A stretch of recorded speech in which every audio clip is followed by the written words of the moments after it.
Bienvenue dans cet nouvel épisode de votre émission, L'Entretien. Aujourd'hui, j'ai l'immense privilège de recevoir avec moi sur le plateau DJ Randy.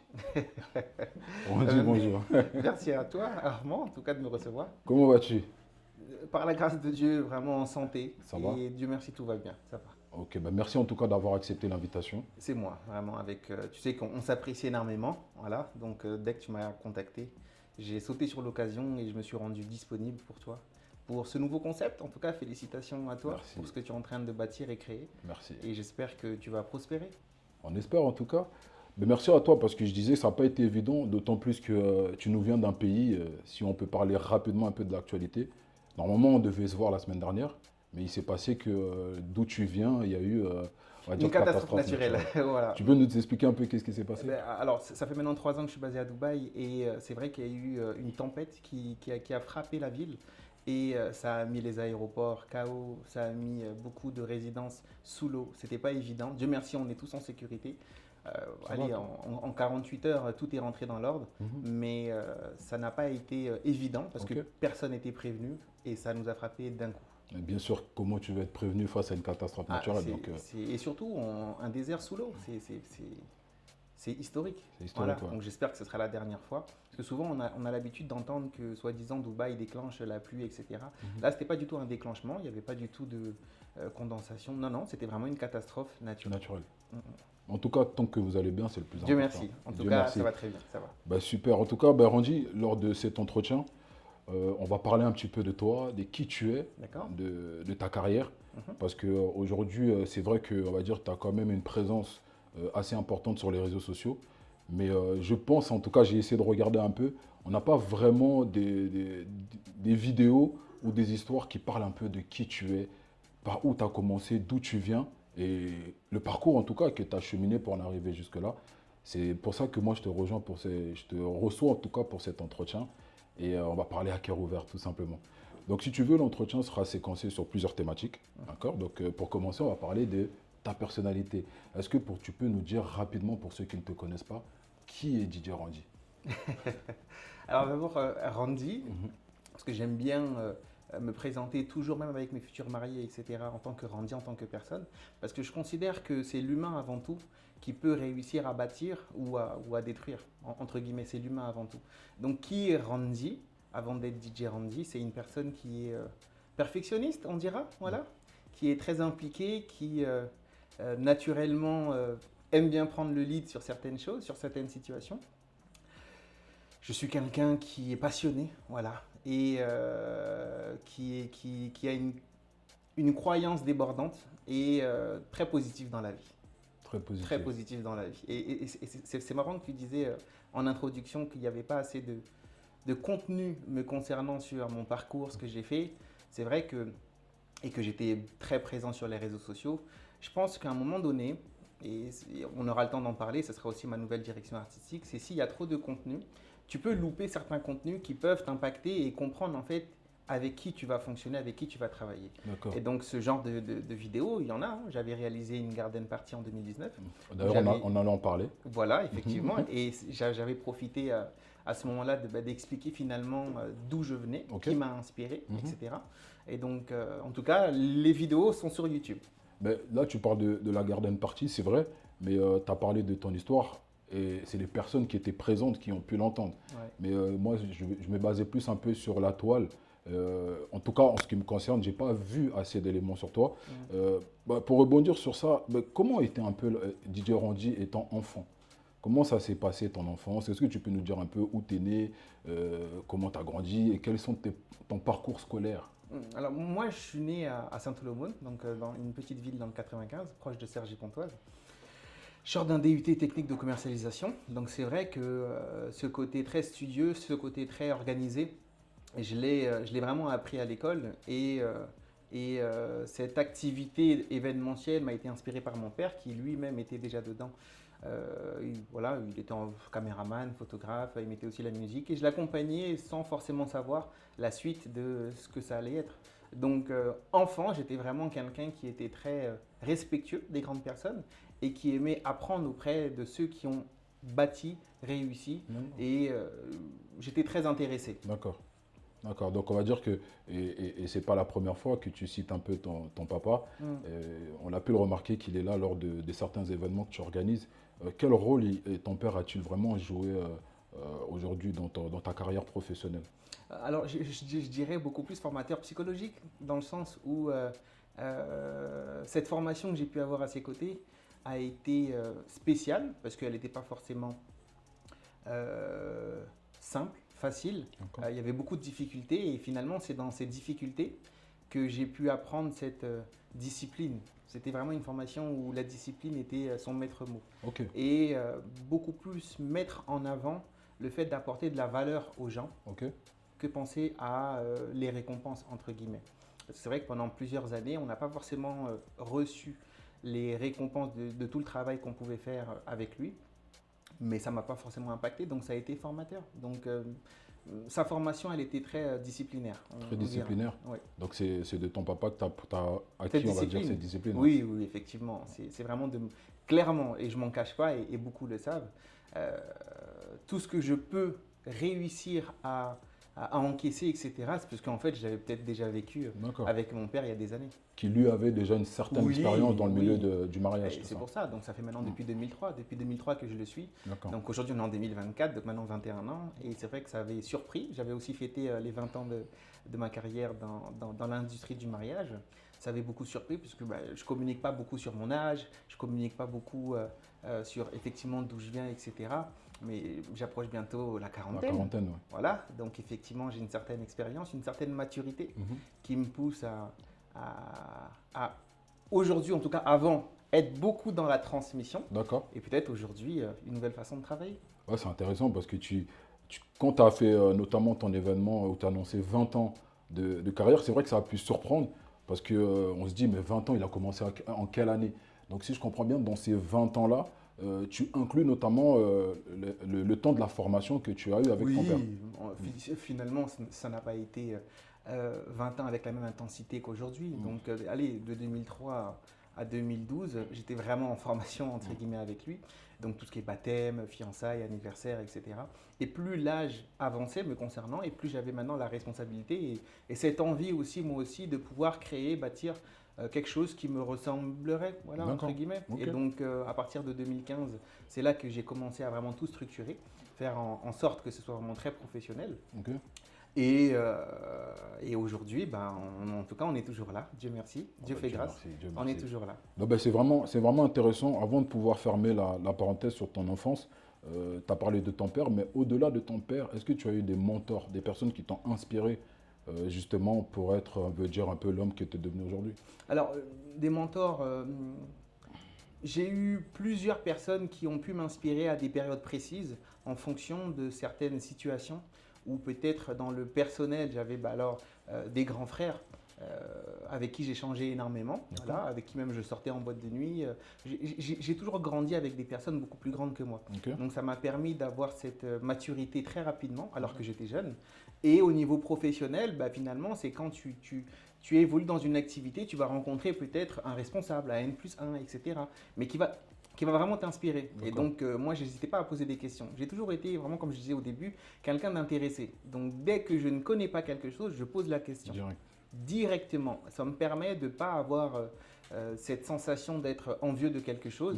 Mais je me dis que si je suis bien formé par les bonnes personnes, je peux devenir qui je veux, finalement. Donc, tu étais assez ouvert d'esprit déjà de ton jeune âge. Oui, je le suis toujours, encore plus actuellement. Encore plus actuellement. Le fait de voyager, d'être entre deux pays, ça t'oblige à être ouvert d'esprit et de voir ce qui se passe ailleurs. Donc, c'est une qualité pour un entrepreneur justement d'avoir cette ouverture d'esprit? Non, c'est pas une qualité, je dirais que c'est une nécessité.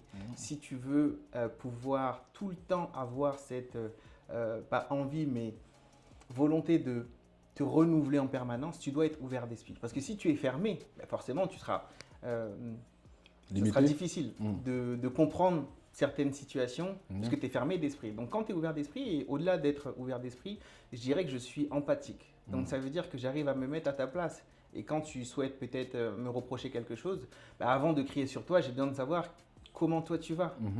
Pourquoi en fait ce que je suis en train de faire, D'accord. ça peut te heurter là Ok. maintenant. Donc cette qualité d'empathie, c'est l'une de mes qualités les plus dites de la part de ceux avec qui je travaille et pour qui j'ai évolué, donc les futurs D'accord. mariés ou les collaborateurs, peu importe, parce que finalement, je me mets toujours à la place de l'autre et Mhm. je suis quelqu'un de très positif. Très Et bien. vraiment à un niveau spirituellement fort, dans le sens où peu importe ce qui peut se passer, je me dis que c'est écrit. C'est écrit. Voilà. Donc maintenant, c'est peut-être ma partie où je dois peut-être voir les choses différemment. Très bien. Totalement. Très bien, très bien. Tu l'as même évoqué justement pendant ton événement au Grand Rex, de ton côté un peu Merci croyant. d'être présent également. Tu, Bah, tu as fait écoute, partie des partenaires qui ont fait le déplacement et merci encore. non, c'était avec un plaisir en tout cas. Ben, on va passer justement à la seconde partie de notre entretien. C'est vrai que si on entend ton parcours scolaire, tu aurais pu prétendre faire autre chose. Mais pourquoi avoir choisi la voie de DJing mixé? Parce que je me souviens qu'à une certaine époque, être DJ, c'était pas forcément à la mode, surtout DJ de mariage. C'était pas, je pense, hein, à mon sens, hein, je dis pas ça pour dénigrer quoi que ce soit, je parle d'une certaine époque. C'était pas forcément un métier valorisant. Mais qu'est-ce qui a fait que toi, tu t'es dit, je vais aller dans ça, alors que par rapport à tes études, tu aurais pu faire autre chose? Oui, effectivement. Et moi, de manière très concrète, moi, si j'étais pas DJ, j'ai toujours aimé tout ce qui était les études de droit, etc. Même si c'était une filière très commerciale, marketing, etc. Mais le métier que je rêvais faire quand j'étais petit, c'était être avocat. Parce que je déteste les injustices et je suis très pragmatique dans la vie. Et défendre les personnes qui sont victimes d'injustice, ça c'était quelque chose qui me passionnait et je pense qu'il me passionne toujours finalement, Bien. parce que dans mon activité, j'ai aussi ce caractère de pas grand défenseur, pas du tout, mais de personnes qui ne se laissent pas faire et qui aura toujours des stratégies pour rebondir. D'accord. Maintenant, il faut savoir que cette activité de DJing, c'était un peu comme la blague dans un premier temps. Ça veut dire on n'a pas la sensation que vraiment il y a une véritable dimension de carrière derrière cette activité-là. Mais j'étais et je suis toujours, non, là j'ai dosé, je suis marié, mais j'étais un grand fêtard. C'est-à-dire que limite tous les week-ends, c'était naturel pour moi d'aller en soirée. Et j'aimais beaucoup, au lieu de danser comme tout le monde dans les boîtes de nuit, etc., ben, j'observais ces structures qui étaient à succès. À l'époque, c'était l'Atlantis. Il y a eu plusieurs structures qui ont vraiment marqué une génération. Ok. Et j'étais vraiment agréablement surpris de voir comment ils arrivaient à remplir. Ok. Qu'est-ce que le DJ faisait, pourquoi tout le monde disait que c'était lourd, etc. Et ben, finalement, en allant en boîte de nuit, j'ai dupliqué et reproduit ce qui se passait en boîte de nuit, mais avec mon père dans les mariages. D'accord. Et finalement, j'avais la même sensation qu'en boîte de nuit avec les jeunes qui avaient dans les mariages. Parce qu'avant, à l'époque, quand tu étais dans les mariages, ce que tu faisais, c'est que tu allais, acte de présence, aller vers 1h, 2h du matin avec les frangins. Bah, allez, venez, on continue en boîte de nuit.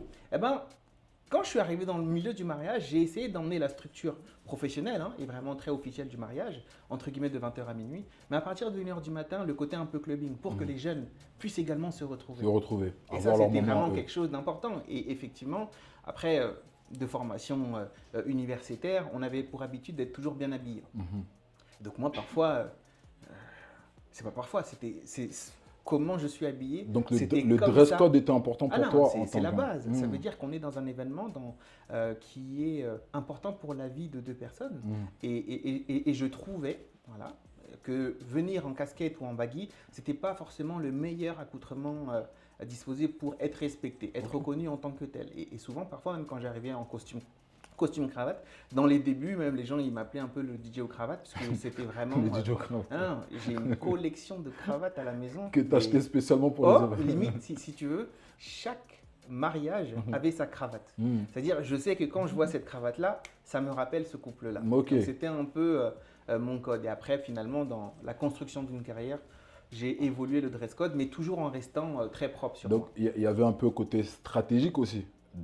Et Différenciation. construire une image de marque déjà à travers la tenue. Effectivement, puisque quand j'étais arrivé, je voyais un peu finalement quand j'étais invité en tant que membre de famille, etc., dans des événements, et je voyais les accoutrements de ceux qui étaient présents à l'époque, et ce n'était pas quelque chose qui m'inspirait énormément. Ok. Donc moi, je le faisais naturellement, c'est stratégique, non, mais c'était ma différenciation, mais c'était aussi montrer qui j'étais. D'accord, Et je suis quelqu'un de très attentionné aux détails. d'accord, d'accord.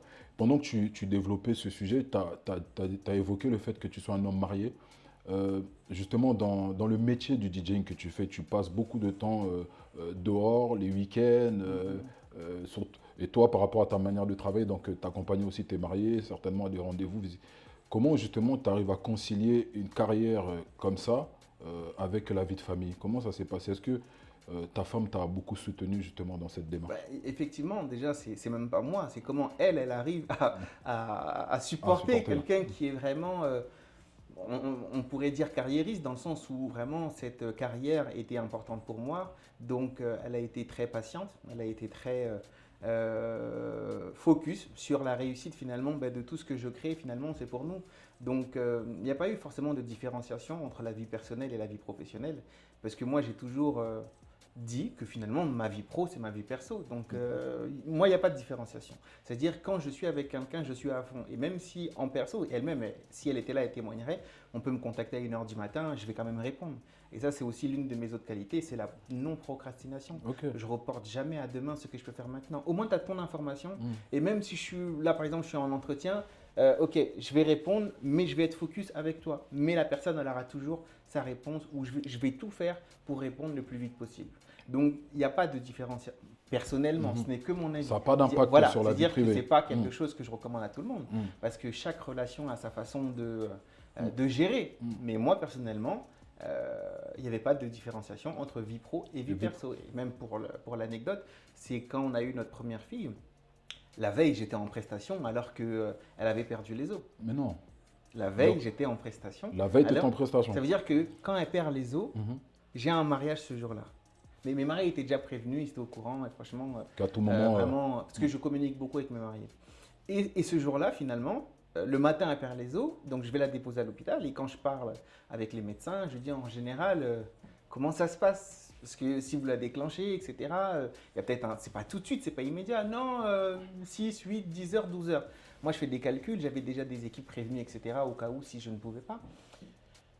Et il me dit non, en gros, vous inquiétez pas, je pense que vous avez le temps. Ok. Et je suis parti, j'ai fait le mariage et je suis revenu. Et c'était bon, elle n'avait pas encore accouché. Et elle a accouché peut-être 2 heures après directement. Donc Donc tu voulais vraiment honorer cet oui, engagement c'est auquel pour tu étais montrer, engagé. c'est juste une petite anecdote pour montrer le niveau d'engagement que je peux avoir quand peu importe ce qui peut se passer dans ma vie personnelle, ça ne doit pas impacter, entre guillemets, le boulot professionnel. Donc moi, je vais gérer, laissez-moi gérer.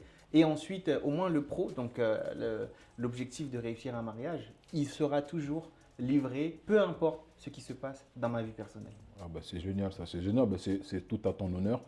Du coup, en parlant un peu justement toujours de ta carrière, et pendant le développement justement de ton activité, tu as eu organisé 2 grands événements, si on peut dire ainsi. Le premier, je crois, c'était Garden Party, où tu as réuni à peu près plus de 500 personnes, si je ne me trompe pas. Et le deuxième, c'est celui qui a eu lieu l'année dernière, hein, c'est bien ça, le Grand Rex. Quel était justement ton objectif en organisant ces 2 événements, notamment le premier et le deuxième?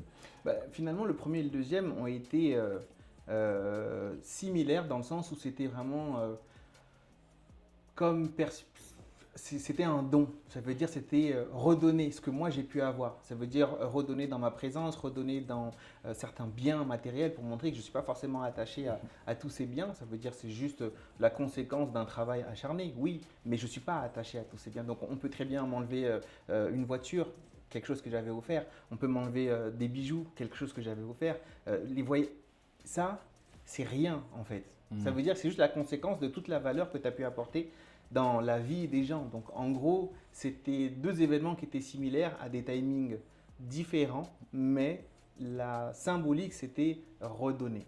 Moi, je suis vraiment dans le partage. Il n'y avait pas un aspect financier derrière que tu as... Non, parce que le vrai, deuxième, on va dire, le premier, non, encore à la limite, c'est toi, tu as organisé, je me souviens. Mais même pas, j'ai fait comme une levée de fonds. Non, ça ne m'a pas coûté d'argent. Tu sais, à un moment donné, quand tu arrives à un certain niveau de popularité, il y a beaucoup de personnes qui vont vouloir collaborer avec toi, limite eux aussi échanger leur temps, pas contre de l'argent, mais finalement pour une certaine visibilité. Donc franchement, je ne remercierai jamais assez tous les partenaires qui à chaque fois m'ont suivi de manière gratuite, voilà, c'est juste échanger leur temps pour être avec moi et ils avaient compris la vision. Donc les deux événements, entre guillemets, ce ne sont pas des événements qui m'ont coûté de l'argent, voilà, mais j'ai beaucoup redonné. Donc, et ce n'est pas aussi des événements où j'ai fait x10 ou x50. Tu as fait une fois, est-ce que tu te reverrais refaire un grand Rex, par exemple, une deuxième fois à l'heure d'aujourd'hui? À l'heure d'aujourd'hui, non, non, non, clairement, je ne referai pas du tout, pour plusieurs raisons personnelles, mais ça a été une très très belle expérience, ça m'a vraiment permis de jauger dans la vraie vie, parce que c'est vrai que sur les réseaux, on peut se dire on est suivi, mais est-ce que finalement, si tu fais quelque chose, les gens seraient là pour toi et le fait de voir autant de personnes, plus de 2000 personnes, se sont déplacés pour cet événement, entre guillemets, juste avec mes réseaux sociaux, sans communication, je ne suis pas passé à la télé, etc. Donc juste avec la force des réseaux sociaux, on a pu faire salle comble. Le Grand Rex même nous ont félicité pour cet événement bien organisé. Et donc, de manière concrète, non. S'il fallait refaire un événement de cette envergure, non, mais je ferais quelque chose de différent, avec une valeur différente. Voilà. Là, c'était vraiment juste un événement comme ludique, voilà, où il n'y avait pas forcément de... C'était pas une masterclass, c'était pas un endroit où j'allais vous apprendre les techniques pour réussir, etc. Pas du tout. C'était vraiment juste un événement. J'avais envie de revoir les gens et voir si c'était vraiment réel. Donc finalement. pas d'aspect financier. Non, non, non. Et vraiment limite. Hein, on est break-even, comme on dit dans le milieu. Peut-être même une stratégie aussi de toujours faire grandir l'image de marque et la notoriété. Oui, bah, finalement, c'est la duplication que j'avais pu mettre en place à l'époque. Ça veut dire aussi toujours présenter les personnes qui collaborent autour de moi. Donc, ça peut être des wedding planners, ça peut être des DJ, ça peut être des caméramans, peu importe. L'ensemble des prestataires qui sont qui évoluent dans le monde du mariage. J'ai certaines relations avec certains partenaires et je souhaitais juste les mettre en avant. Donc, c'est vrai que mettre en avant ceux qui apportent de la valeur également, ça a toujours été quelque chose que je faisais naturellement. D'accord. Ok, bah c'est bien, c'est tout à ton honneur. Félicitations en tout cas.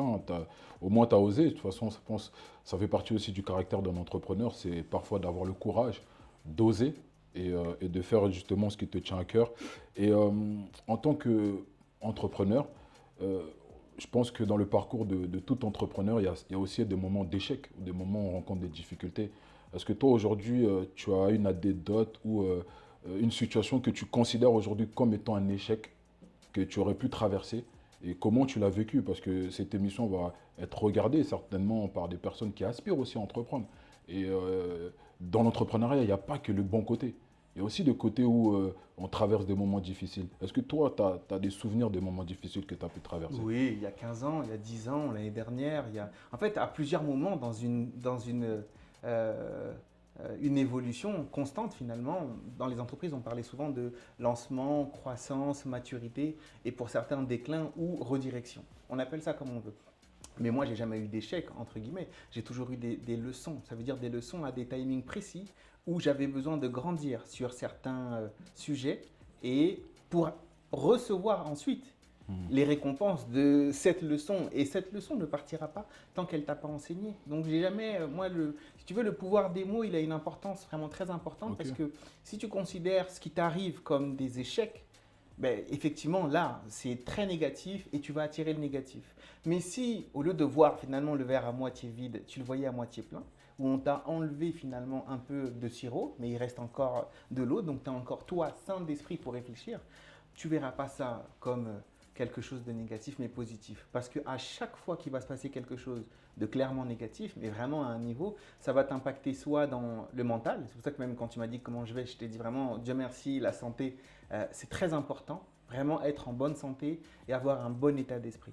Et c'est comme ça que finalement, j'aimais beaucoup dire à ma femme, quand on avait des problèmes, etc., tu sais, la force d'un entrepreneur, c'est quelqu'un qui arrive à gérer des problèmes. Donc en vrai, on aura tous des problèmes à des timings différents. Et peut-être que Dieu merci, j'ai eu beaucoup de problèmes à un niveau surnaturel, 20 ans après.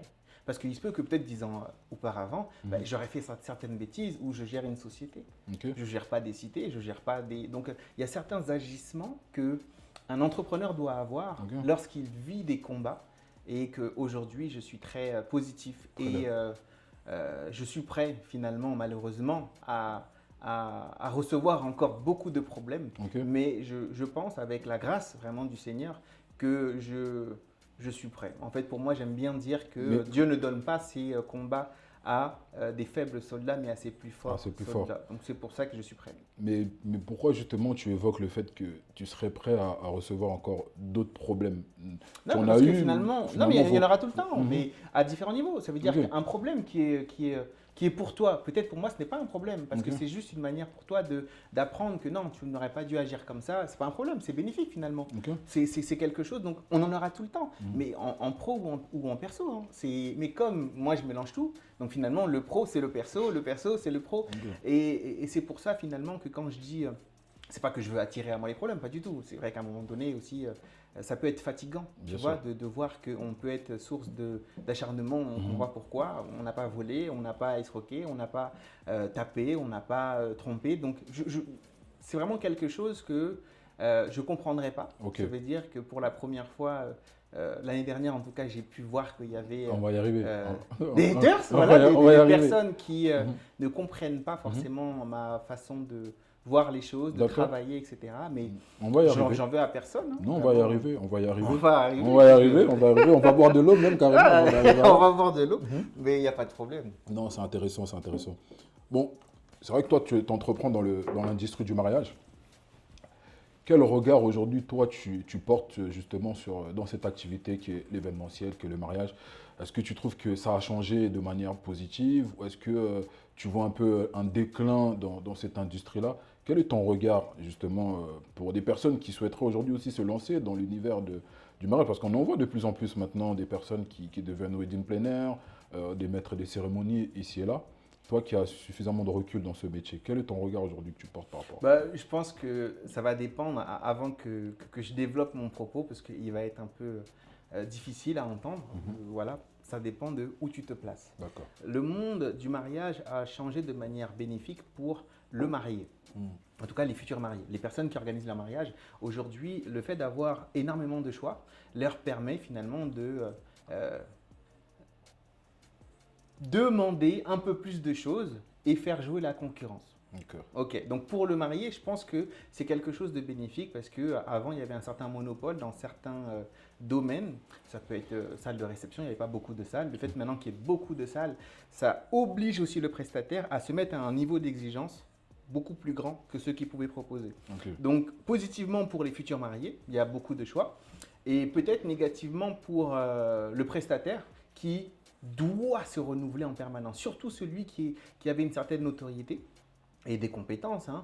Mais s'il ne se renouvelle pas, eh ben, il peut vite devenir obsolète parce qu'il y a d'autres nouveaux qui arrivent qui, eux, ont vraiment faim. Et donc, ils vont s'adapter au marché. Aujourd'hui, je pense que les futurs mariés, les clients, sont même pas des clients, ce sont des acheteurs. Ça veut dire ils se renseignent, ils sont préparés, finalement quand ils te contactent, ils ont déjà fait certaines enquêtes, etc. Maintenant, bémol sur ça, il faut vraiment faire attention parce qu'on est censé travailler et avancer avec des professionnels Ok.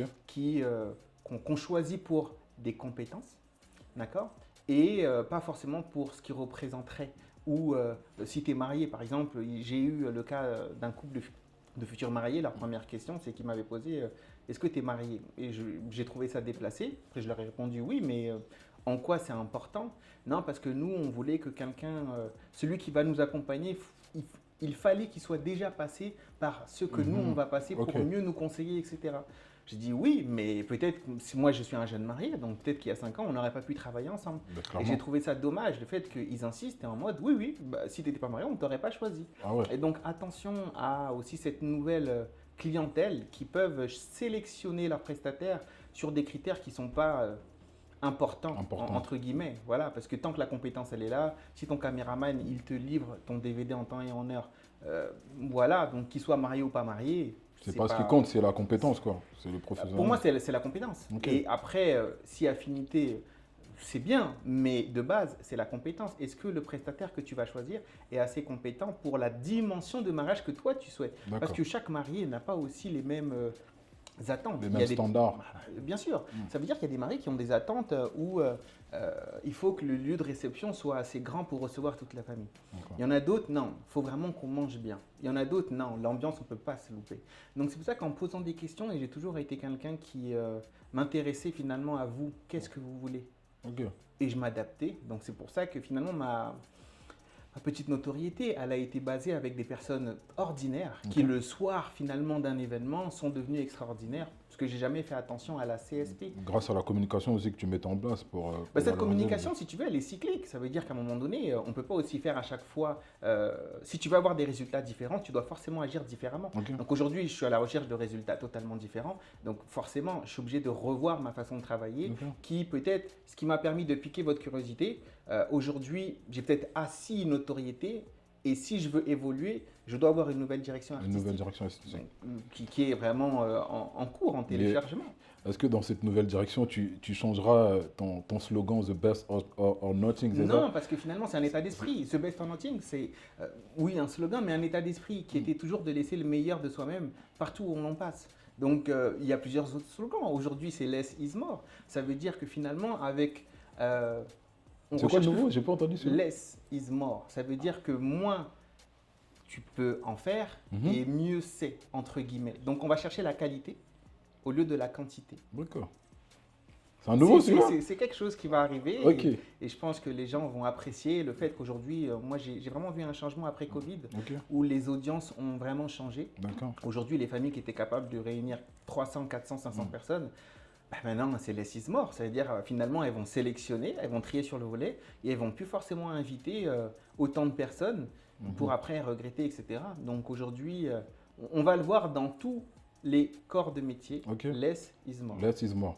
Tu Donc verras. on privilégie plutôt la qualité La qualité à la quantité. à la quantité. Donc ça, c'est vraiment, on va dire, ta nouvelle dynamique pour les mois ou les années à venir. Totalement. Nouvelle stratégie, on va dire quelque Totalement, part. oui, Ok. effectivement, bien Ok, sûr. ben c'est génial, c'est génial.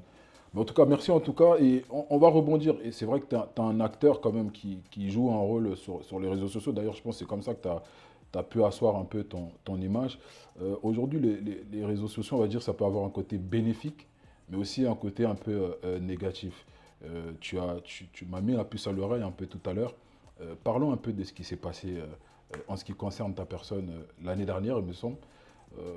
On était là comme ça, subitement, boum, on voit un communiqué qui parlait de toi. Comment as-tu reçu cette nouvelle? Est-ce que tu savais que ça allait arriver ou même toi, tu as été surpris? Non, je pense que c'est même pas que moi, c'est tout le monde qui n'était pas au courant de tout ce qui se passait. Tout le monde était surpris. C'est-à-dire que moi-même, quand j'ai reçu ça, j'étais dans un environnement propice à la célébration. Ça veut dire qu'on venait de faire une organisation une demande en mariage. Voilà, j'étais en Grèce. Voilà, j'étais en Grèce.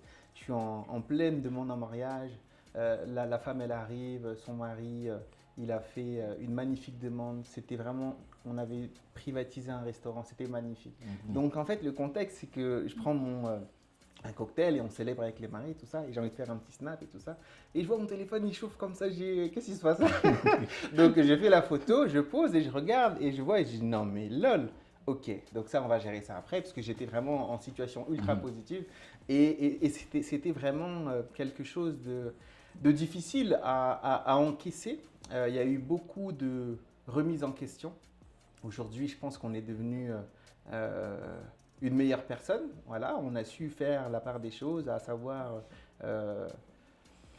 pourquoi aujourd'hui on en arrive à s'exposer de la sorte, parce que c'est vrai que chaque société qui a pu communiquer a une certaine crédibilité, j'ai aussi une certaine crédibilité, et finalement ce spectacle qui a eu lieu, pour moi n'avait pas la place sur les réseaux sociaux, parce que finalement on se connaissait tous, on aurait pu s'appeler, mais personne m'a contacté pour essayer de soit revoir certaines choses dans l'attitude, dans le comportement.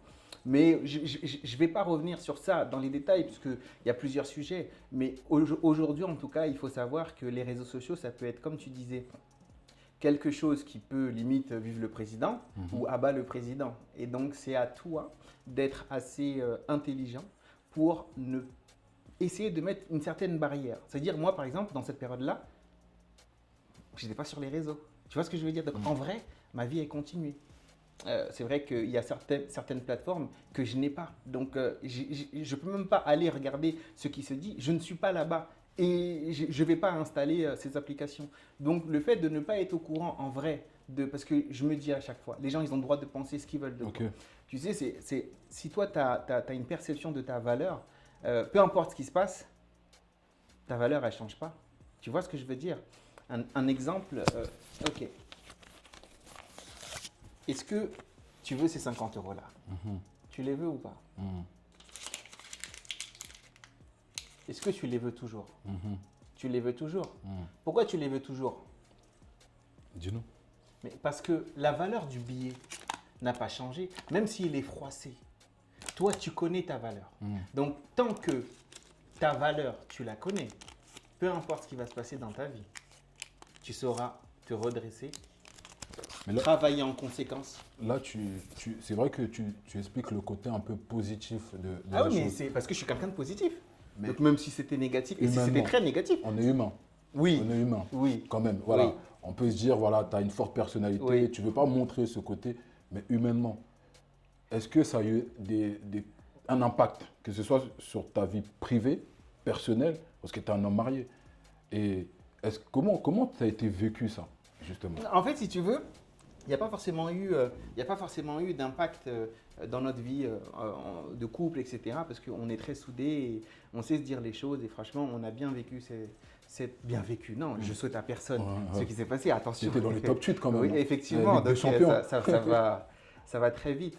Mais non, en fait, ce qui nous a le plus frappé, c'est pas forcément l'acharnement de ceux qui ne nous connaissent pas ou ceux qui ne comprennent pas. Parce que c'était beaucoup plus le silence des amis. Voilà. C'était juste le fait de voir qu'on est en train de vouloir dresser et peindre un personnage de moi que moi-même je ne me retrouve pas.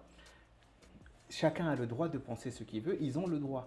Mais le fait que toutes les personnes que je connais, toutes les personnes que j'ai mariées, c'est le silence qu'il y a eu. D'accord. Il était frappant où effectivement j'étais blessé humainement, c'est-à-dire j'étais très triste pendant cette période-là où je me remettais en question et je me dis en vrai, finalement ça sert à quoi? À chaque fois transmettre, redonner pour que le peu de fois et la seule fois, parce qu'en 20 ans j'ai jamais eu de scandale et ça c'était quelque chose qui était limite personnel, tu vois ce que je veux dire? Mais ça s'est retrouvé sur le devant de la scène et tout le monde regardait limite comme si que oh ben on va voir aujourd'hui. Donc, que ce soit il va... des clients ou des Non, partenaires. oui, les proches, ça veut dire proches. amis et pour moi les clients, comme je te disais, le pro c'est la famille. Pourquoi il y avait 500 personnes à la Garden? Pourquoi à chaque fois que je fais des événements, 2000 personnes au Grand Rex? Parce que j'arrive à créer une certaine atmosphère de travail qui fait que c'est la famille. On est ensemble. Je dis beaucoup on est ensemble. Mais on est ensemble, c'est dans le positif comme dans le négatif. Et j'ai toujours eu du positif, en vrai. Et là, le négatif qui est arrivé, ben, je n'ai pas senti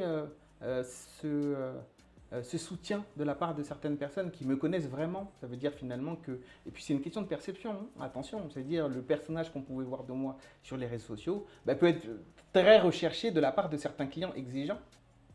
Il y a eu plusieurs caractéristiques qu'on pouvait me donner, comme quoi je prends le lead sur beaucoup de choses, effectivement, Oui, que tu prends naturellement. le lead, Oui. on va dire que tu es un peu en but de ta personne aussi. Non, un but non, ça c'est des fausses idées, dans le sens où j'ai une certaine confiance en moi et j'ai déjà réalisé certaines choses où je suis trop dans la transmission. Et parfois, en fait, on dirait qu'il faut laisser les gens aussi vivre leurs expériences. Et moi, souvent, j'aime bien donner des conseils. Tu sais, tu devrais faire comme ça. Est-ce qu'on ne pourrait pas faire comme ça? Mais c'est dans un souci, c'est de la bienveillance, pas du tout de la médisance. Ok, mais, Donc, comme je dis, certaines personnes qui t'ont côtoyé, hein. Après, comme je dis, on sait que ce soit de la spéculation ou vrai. Moi, personnellement, je n'en sais rien. Je me base vraiment sur les propos qui ont pu être dits et sortis. Que voilà, on dit c'est un peu une personne, comme il voit qu'il est dans une carrière qui est un peu en montée, bah, qu'il aura j'amène un tout peu, le monde. ouais, qu'il aura un peu pris la grosse tête, Mais non, pas du tout. Parce que qui veut je diriger tout le monde. Mais, et ce qui est bien en fait dans ce témoignage-là, ben, c'est super simple. Ça veut dire que comment ça se fait que quelqu'un soi-disant qui est comme ça n'arrête pas de recommander? Va là-bas, recommande. Mais ces recommandations d'une certaine société, une personne, peu importe, ben, c'est bienveillant pour le futur marié, mais ça peut être de la médisance pour celui que je ne recommande pas. Mais j'ai un état d'esprit de positif. C'est-à-dire, même si je peux avoir des relations qui peuvent être changeantes avec certaines personnes, j'aime bien souhaiter aux gens plein succès, parce qu'ils ont le droit, chaque personne a le droit de penser quelque chose de positif ou négatif de toi. Et je ne peux pas me battre contre ça, sinon finalement tu vis la vie des autres. Donc moi, je suis toujours focus sur moi-même, et dès lors que je vois qu'il y a quelque chose qui a changé entre toi et moi, si par exemple je ne devais plus te recommander, je ne vais pas te blacklister. Je vais recommander un autre maître de cérémonie. Ok. Après, maintenant, lui, il est content. Ah, Randy, il est gentil, il me recommande. Mais toi, tu vas devenir maintenant pas content, mais c'est quoi le délire? Qu'est-ce qui se passe? Tu vois ce que je veux dire? Moi, toi et moi, on a déjà parlé. Ouais, c'est clair. Après, on Donc peut. pourquoi maintenant on devrait parler publiquement? C'est ça en fait que j'ai trouvé désolant, mais encore une fois, ça a été T'aurais une aimé que période. l'approche soit différente, on puisse t'appeler, Bah, que te dire les oui, choses. on Mhm. est tous gentils, hein, tu sais, dans le D'accord. milieu, il n'y a personne qui est méchant, personne va taper personne, on peut tous s'appeler, se voir, en parler, et on se revoit tous. C'est-à-dire en mariage, on va tous se revoir. Donc pourquoi exposer tout ça? Et euh, moi, c'est pas ça le plus frappant. Mhm. C'est pourquoi certains mariés, pas tous, parce que on a eu beaucoup de mariages après tout ça, énormément complet l'année 2023. Pourquoi certains vont chercher à savoir ce genre de petites sauces, entre guillemets, Mhm. et se baser sur ça pour oublier toutes les compétences techniques que je peux t'apporter sur ton événement, mais se baser sur ça. Comme je te dis, c'est comme le futur marié qui me dit est-ce que tu es marié? Si tu es marié, je te prends. Si tu n'es pas marié, je ne te prends pas. D'accord. C'est réducteur par rapport à toute la valeur que je peux t'apporter. Mais encore une fois, pour rester positif, je suis quelqu'un de très croyant et les combats que je suis en train de, de, de- de réussir, en tout cas à surmonter, sont à la hauteur de la personne que je me dis être. Donc Ok. si à un moment donné tu te dis que tu es toujours né pour briller, ben, sache que les combats que tu auras vont être à la hauteur de tes Oui, bien sûr, il y prétentions. a toujours un peu le revers de la médaille. Après, c'est vrai que moi, je t'en ai parlé parce que depuis, bah, justement, ces histoires, entre guillemets, tu t'es pas vraiment exprimé Non, mais parce que à ce sujet. je trouvais que c'était pas nécessaire de m'exprimer publiquement. Parce qu'en fait, les gens, ils ont le droit. Les gens, ils ont le droit de penser ce qu'ils veulent. Et c'est pour ça que je te disais que ce qui m'a le plus surpris, c'est le silence des amis. Le silence de toutes les personnes qui, eux, savent qui je suis. D'accord. Si maintenant vous voulez pas vous exprimer, ouais, personne ne Pas de s'exprime. souci, y a pas Et de comme souci. ça, chacun a le droit. Donc, Ok. j'en veux à personne. D'accord. J'en veux à personne et ben, j'en veux qu'à moi-même, finalement. Soit avoir trop donné de ma personne, soit avoir été trop dans un discours qui pouvait être familier avec certaines personnes avec qui j'aurais dû être peut-être cordial, dans le sens où cette proximité, elle a peut-être été trop débordante, et résultat, ça a permis certaines choses qui aujourd'hui, tout le monde regrette. Donc, non, D'accord. non, non, non. Ok. Moi, en fait, si tu veux, moi, c'est comme ça que je fonctionne. Ok. Quand il se passe quelque chose, je ne cherche pas des boucs émissaires. D'accord. Je m'accuse moi, c'est de ta faute Randy. Fallait pas faire ci, fallait pas faire ça. Change. Et je suis obligé de changer. C'est-à-dire que même si que je le veuille ou pas, tu es obligé de changer. Donc moi, Donc, tu as je tiré, grandis. on va dire que pour fermer un peu. J'ai pas tiré de leçon. T'as pas tiré de Non, leçon non, de non, tout non. ça. Je me suis remis en Tu t'es question. remis en question. Je sais là où j'ai peut-être péché. Mhm. Pour certaines personnes, tu n'as pas péché parce que grâce à toi, Randy, on a eu notre mariage de rêve. Pour d'autres personnes, non, médisance. Mhm. Ok, donc en fait, chacun a le droit de penser ce qu'il veut. Je sais maintenant comment me comporter. Et c'est pour ça qu'aujourd'hui, les réseaux sociaux, c'est pas quelque chose que j'ai envie de mettre tout le temps en avant. Ça veut dire ma nouvelle direction artistique, c'est aussi une communication ponctuelle à certains moments donnés où on pourra un peu plus voir la valeur que je peux apporter, mais plus à outrance. Comme je te disais au début, c'est cyclique. Donc à un moment donné, tu sais, quand tu as une certaine notoriété, tu n'as plus besoin de tout le temps prouver. Ok. Là, je ne suis plus dans la preuve, l'acceptation des autres, etc. Non, je suis prestataire. Je ne suis pas un créateur de contenu. Mhm. Je ne suis pas un influenceur un sur les réseaux prestataire, sociaux. quoi. Je suis un prestataire de service. Ok. C'est-à-dire, je vous livre une prestation, je viens, je la livre, et après, je rentre chez moi. Et si maintenant j'ai envie de communiquer, c'est le plus et affinité, mais il n'y a pas cette obligation. Très bien. Et la personne qui serait amenée à me prendre Très bien. pour ce genre de compétences où non, notre mariage sera sur les réseaux, bah, autant me le dire parce que non, je tends à Ouais, vraiment comme tu moins le dis, comme tu le dis communiquer depuis tout à l'heure. énormément. Mais je suis toujours là. Comme tu l'as dit depuis tout à l'heure, tu changes de direction artistique, Totalement. tu changes un peu C'est- ton c'est- approche et ta stratégie. C'est la maturité. Ça veut dire la maturité que je peux avoir et cette remise en question, ce mea culpa finalement, entre guillemets, qu'on peut faire en permanence, il est important Mhm. dans la nouvelle direction que je vois. Et comme je t'ai dit au début, aujourd'hui, on est basé, je ne suis plus en France, moi je suis à Dubaï. Et donc, cette dimension internationale, elle me tient à cœur. Et donc, il y a aussi quelque chose que j'apprécie énormément, c'est tout ce qui est destination wedding. C'est la raison de ton déménagement là-bas aussi, c'était pour amener Oui, cette bah, dimension finalement, internationale. cette sécurité et cette inspiration quotidienne où là-bas, tu es vraiment un petit chez les grands. Ça veut dire, peu importe ce que tu fais dans le pays dans lequel tu viens, là-bas, il y a plus que toi. Ok. Et donc, pour un challenger comme moi, c'est important d'être toujours challengé. Toujours. Donc, ce n'est pas que je manquais de challenge en France, mais c'est vrai que ça fait depuis 20 ans, je pense que j'ai fait un peu le tour. J'ai beaucoup aussi donné de ma personne.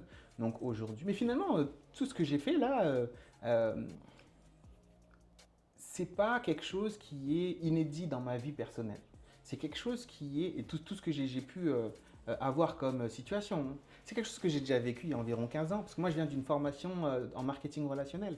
Donc dans les sociétés dans lesquelles je travaillais il y a plus de 15 ans, Ok. j'avais déjà été victime de certaines choses ou des concepts d'ingratitude, etc.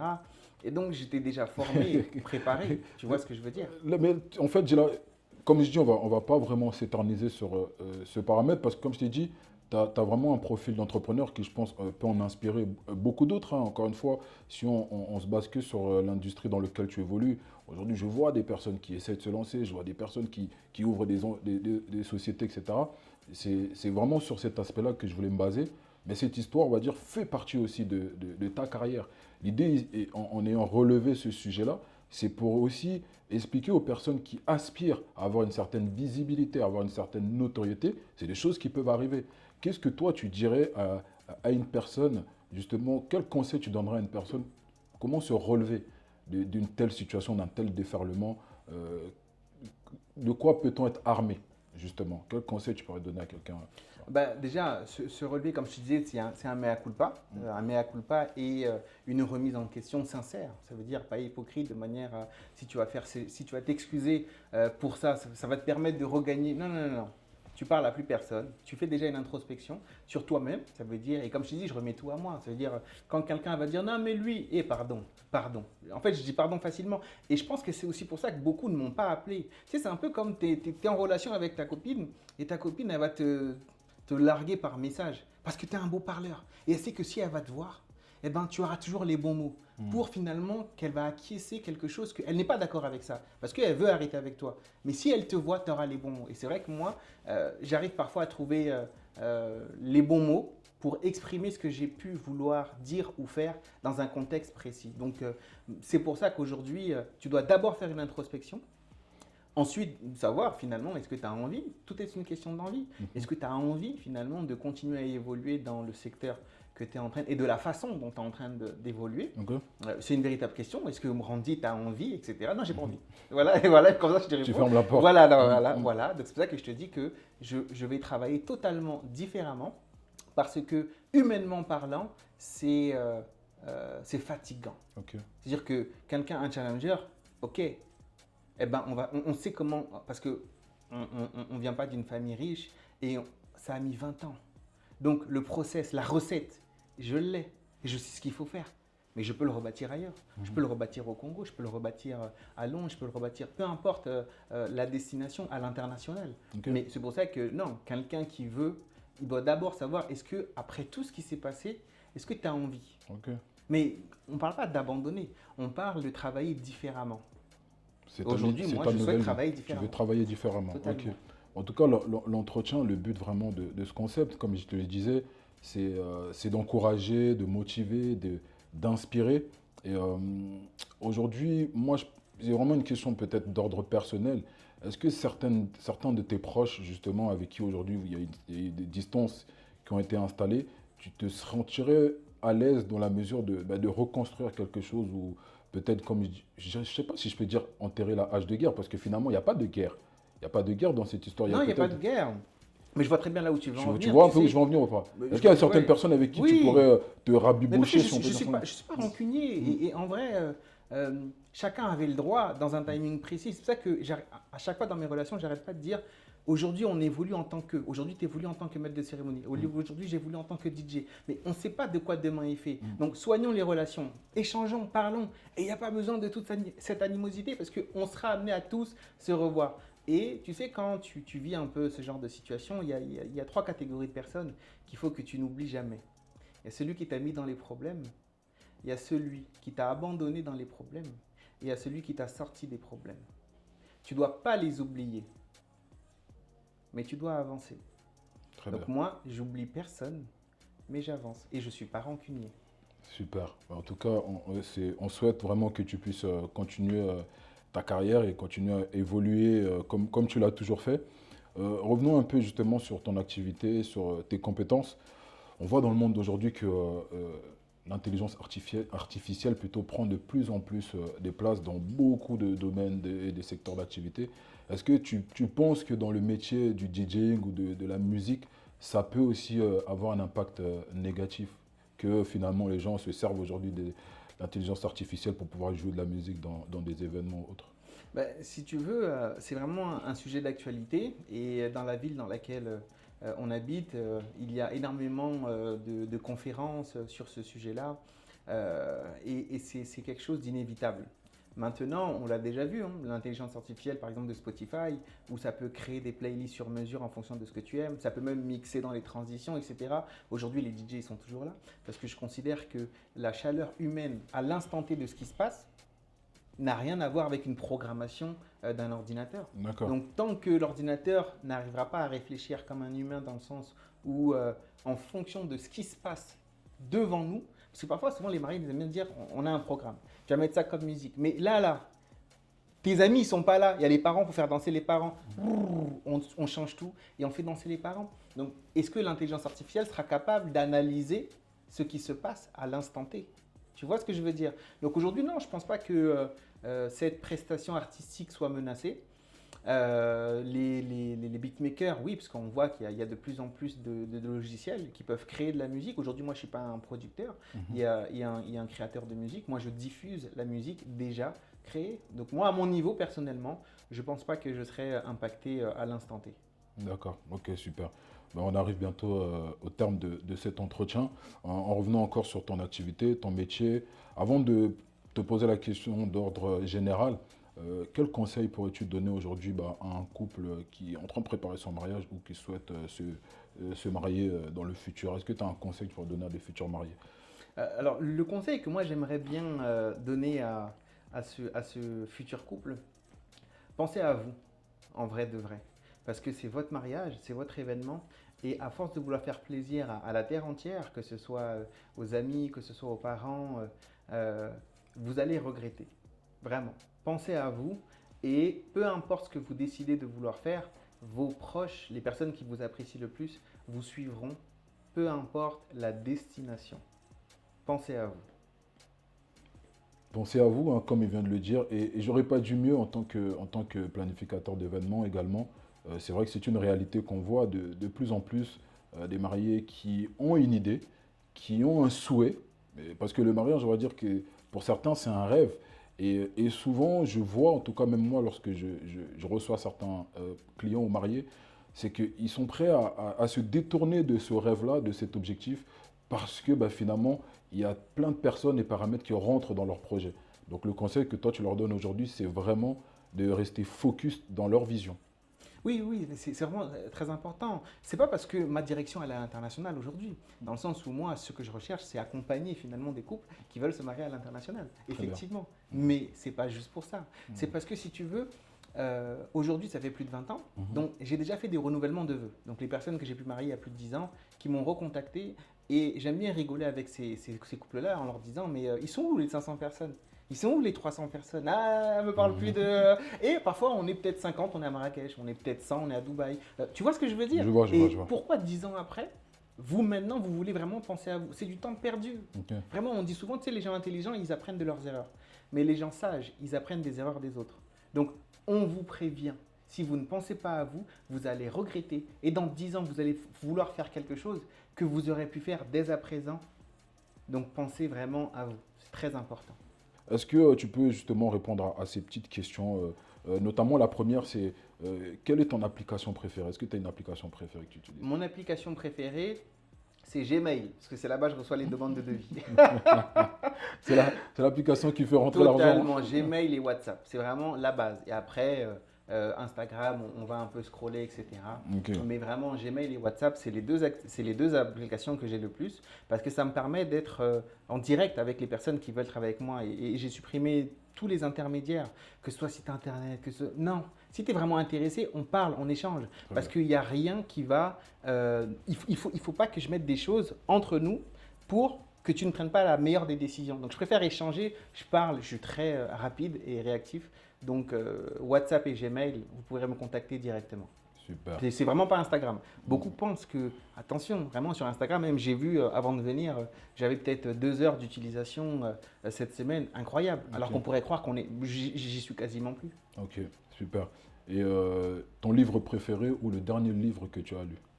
Dale Carnegie, Comment se faire des amis. D'accord. C'est vraiment un livre que je recommande et il y a plusieurs stratégies pour ouvrir un débat, apprendre à connaître les gens. L'empathie est vraiment bien mise en valeur. Réfléchissez et devenez riche de Napoleon Hill. Voilà. Si tu l'as lu, il y a le cerveau collectif. Et c'était un peu ça que j'avais voulu mettre en place. Tu sais, le fait de. Moi, je n'avais pas la prétention d'être le meilleur, mais je voulais juste recruter les meilleurs dans chaque catégorie. Et c'est comme ça que ça te permet de toi aussi d'être une meilleure personne, tu vois. Okay. Donc, avoir ce cerveau collectif, c'était aussi quelque chose qui me passionnait. D'accord. Et ton film ou la dernière série que tu as regardée? La dernière série que j'ai regardée, je suis fan de Grey's Anatomy. Peut-être, je ne sais pas si c'est féminin ou pas, mais j'aimais beaucoup parce que c'est une série pédagogique où finalement tu peux apprendre beaucoup de choses sur le corps médical. Je suis fan aussi de Suits. Suits, c'est vraiment une série sur les avocats où finalement, peu importe ce qui se passe, ils arrivent toujours à sortir de leur situation. Et c'est vraiment des séries qui m'inspirent au quotidien dans la vie de tous les jours.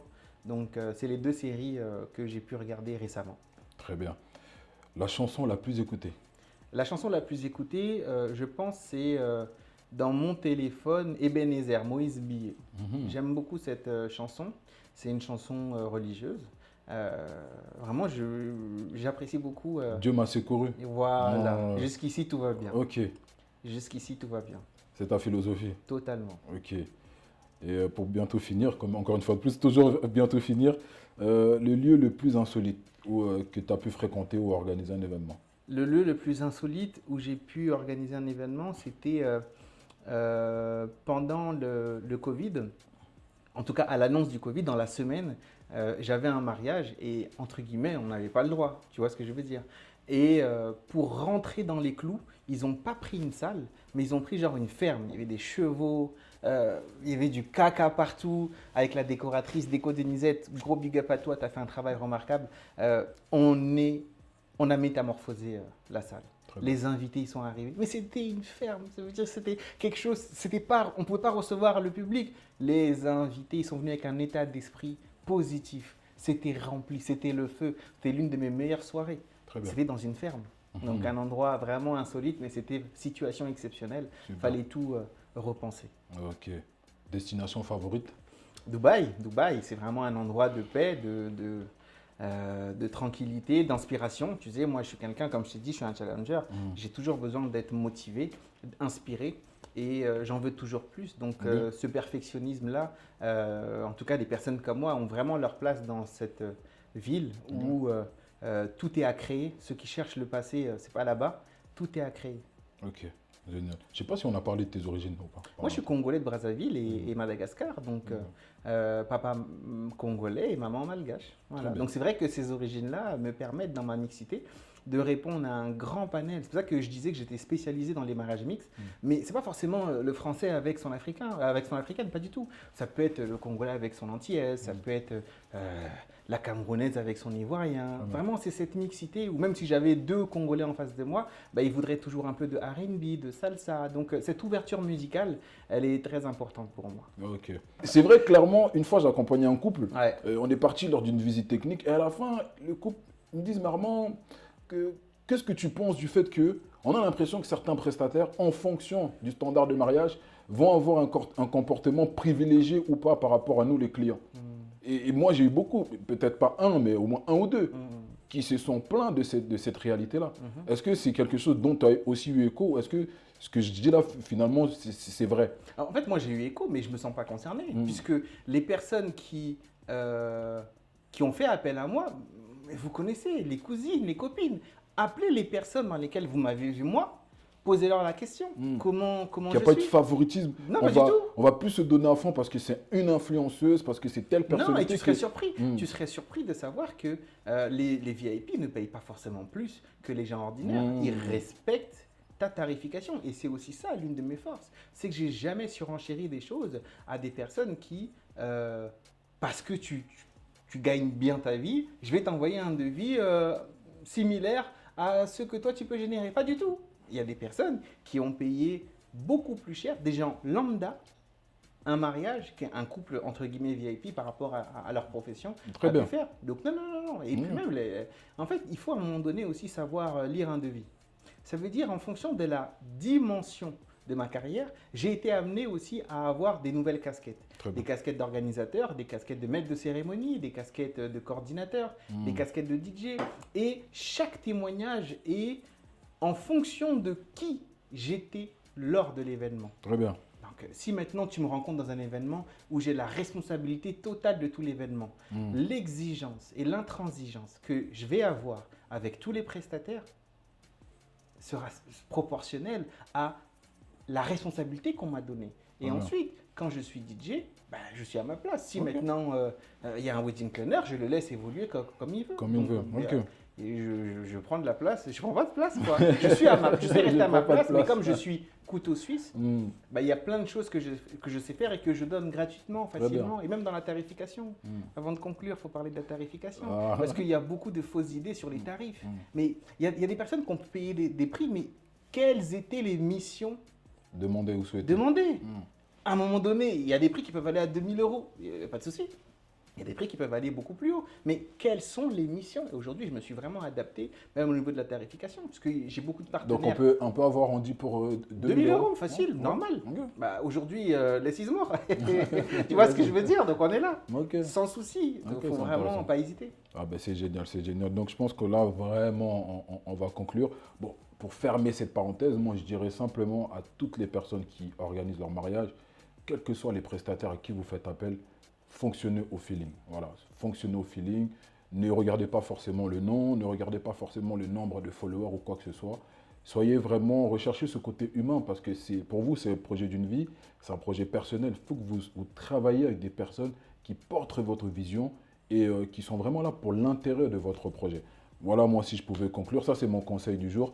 Ton conseil du jour, et après on ferme l'émission. Ton conseil du jour. Non, mon conseil du jour, c'est, j'insiste quand je dis, pensez à vous pour ne pas avoir de regrets.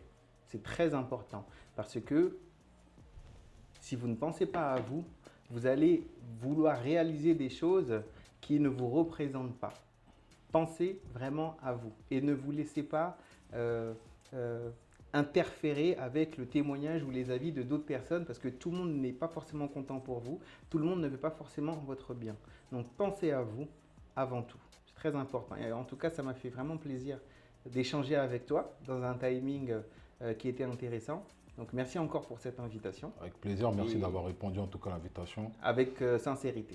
En tout cas, je pense que les gens qui te connaissaient uniquement en tant que Randy DJ sur Internet, aujourd'hui, on peut découvrir aussi une autre partie de ta personnalité. Et comme tu viens de le dire, que chacun pense à soi et continue sa vie comme bon lui semble. Ça marche. En tout cas, merci d'avoir suivi cet entretien. Encore une fois de plus, je vous dis à très bientôt. Restez connectés et surtout, avant de quitter cette vidéo, n'oubliez pas de vous abonner à la page et d'activer la cloche de notification. Armand le maître. À bientôt.